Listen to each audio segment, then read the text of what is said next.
What's happening, everybody? I just wanted to give you some interesting information that's come down through the pipeline recently. Uh, as many of you know, you're on whatsyourmedicine.org, you're watching these videos. We have a nonprofit arm that I started 6 years ago now, and it's the promotion of education in films to help support conscious awakening. And so we've promoted a lot of these different films, these different initiatives around raising the consciousness and raising the education around substances, natural medicines, and sometimes these neurohacking devices, as many of you have watched these videos, that are helping people heal. So getting away from big pharma, but really going back to the basics, and that goes into what are you feeding yourself? It goes into exercise, it goes into these biohacking devices, and also looks at a lot of the ancient wisdom around how we can use these old ways, these natural medicines like mushrooms, like ayahuasca and peyote to help us heal. Anyway, apparently the IRS and the state has an issue with the education around that, and even the reverence around how to use this medicine properly. So I got a letter in the mail, basically a proposed denial for the organization.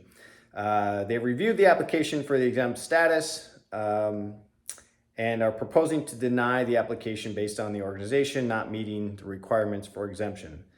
And they looked at whatsyourmedicine.org specifically due to the promotion of, they highlighted a few articles, one which was an article on intention setting. So those people that are going to do a medicine journey, let's say you're going to go fly to Peru or anywhere else to go do an ayahuasca journey, how to prepare. So how to prepare an intention before going into these sacred rituals, like ayahuasca, or you're going to go do a deep dive into psilocybin. So they had an issue with the article around intention setting. They also had an issue with if you're going to try microdosing, which has become a very popular thing around the world, how to prepare yourself in different doses. Paul Stamets talks a lot about this. The MAPS organization talks a lot about this. The third wave, these are all this. By the way, I'm pulling a lot of my information from these masters like Paul Stamets and the third wave and the MAPS organization. So I'm not just creating this information up on my own. This is a culmination of universities that are studying this and other big corporations. So anyway, the world is waking up to these new medicines and these new technologies and these medicines like psilocybin and ayahuasca to better themselves. And so anyway, I think it's very funny. It's ironic. It's just the where we're at right now. So to be able to get this letter, saying that they're going to deny the use of the nonprofit anymore, is interesting. I want to read one part of this. It says, since psilocybin and dimethyltryptamine ayahuasca is currently classified as an illegal substance, any nonprofit engaging in the promotion, cultivation, sale, distribution, or manufacturing of this is basically not permitted. And just the fact that we promote the use of this basically makes us exempt. And never to mind there's 40 other videos on other different devices, but because I highlighted natural medicines, because I highlighted ancient wisdom and technologies that have been helping people heal for millions of years, this is what they have an issue with. The organization published an article on microdosing psilocybin and promotes a schedule to follow it. The organization's website also has an article and a video on microdosing ayahuasca and invites people to register for microdosing of ayahuasca. By the way, in that video, if you microdose just the pure ayahuasca vine, that's actually not illegal. It's when it's combined with the leaf, the trachuna leaf, that's when it becomes, the pure tea ayahuasca. That's technically illegal. I regress. They should look into that. And the organization has an article on intention settings. Before taking any plant ally, you should set an intention. So they have an issue with that. The organization's activities are subsequently involved in the promotion, use, or distribution of psilocybin and ayahuasca. We're actually just highlighting educating people on the use of this. If you're going to use it, my big thing is, with anybody, if you're going to use anything like an ayahuasca, like a psilocybin, if you're going to use MDMA, use it with reverence. Remember how and why this medicine came into our existence in the first place.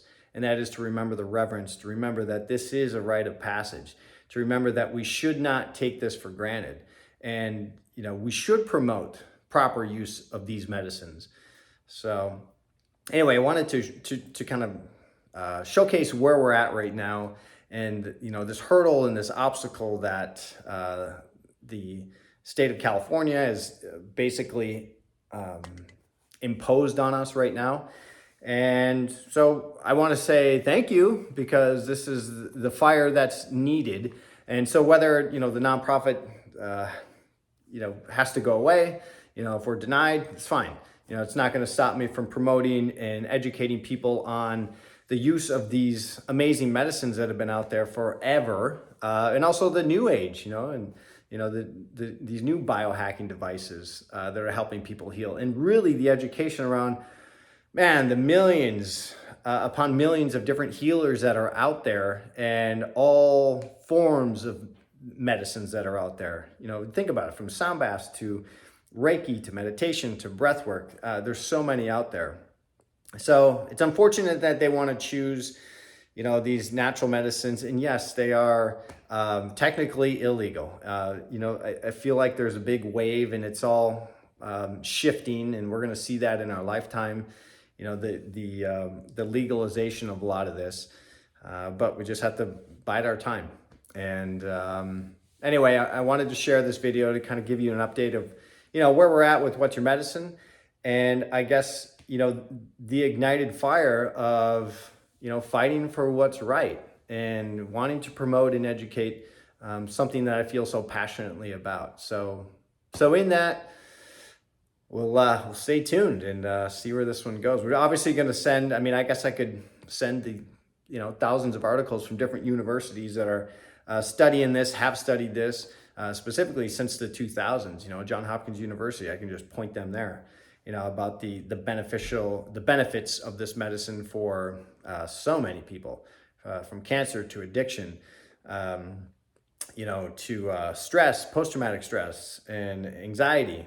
Anyway, the list goes on. So in that, bidding you farewell, and I will keep you updated on the process. In the meantime, keep watching the videos until they go away.